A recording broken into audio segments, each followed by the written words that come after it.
Two dual 1249s. I have since purchased a higher end, not dual and not vintage, project turntables. So I'm going to go ahead and sell these as is, not working. They do work. They don't have a cartridge. So because of that, that's one reason. Let me go ahead and point out some of the things that are cool about this. It does have multiple capability, so you can play multiple LPs at the same time. Some people frown on that. I don't, unless it's really nice LPs.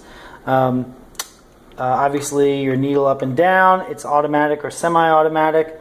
I couldn't tell you if it is automatic because I don't have any cartridge to counter the counterweight. 45 works on this. 45 doesn't seem to work out on this one. Oh, actually it does. If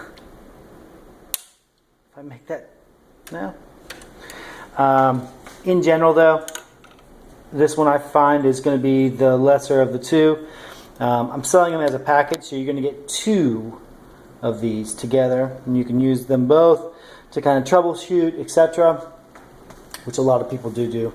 And I just use the words do and do together. So anyways, as you can see right here, this one just does not stop. Light is not on. Also, this needs to be totally re-greased and re-oiled. So please be aware of that. Multi and single work. You've got plus and minus on the lift. I guess you wouldn't really call that an aperture. I was going to say aperture, but anyways.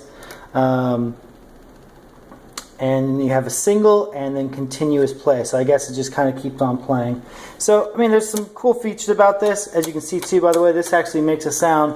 This doesn't, which means it probably isn't even switching the switch. Or if it is, it's because the grease is hard.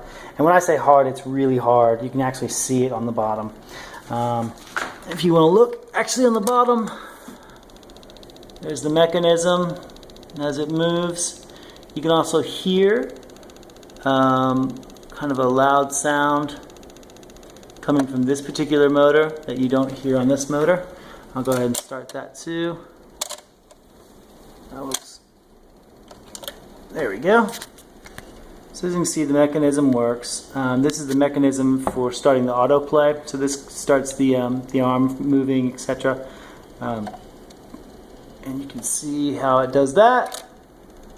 And then my feeling is, once that happens, and right now what's happening is it sees that the arm is stuck, so it just stops. That doesn't seem to be the case on this one. We'll go ahead and start it again to stop it actually, and you can see it's coming back around. You can actually see the grease on there too, and then the stop thing came up, but nothing's actually stopping. So you hear that click. That's the click that's supposed to stop it, but it's not. Like I said before, this one was doing the exact same thing as this one, and now this one's doing it. So these are temperamental. This must be the actual table problem, or at least a problem with these tables. I'm not familiar, although I have looked stuff up, and I don't care anymore because I've got a nice enough thing, and I don't really think I need multi. That's really what I wanted. I wanted multiple platters so I could kind of listen to it, kind of like a CD changer. But I think I'm pretty satisfied with what I have already. So I'm going to go ahead and sell these as a group. They will be wrapped correctly, so you're not going to get anything that you don't want as far as things being broken, etc. I've done this for a lot of stereo units. I've done this for a lot of turntables, maybe not so many turntables, but I know how to box a turntable and get it to you safely. So please be aware that you will get both of these. It's going to be a little expensive because there's two of them. They are metal enclosures, so they are pretty heavy. You can see that. I'd say probably about 12 or 13 pounds a piece, so it's going to be about 20 something pounds. I'm not going to sell them apart. I'm going to sell them as a group. So that's what you're getting, two dual 1249s.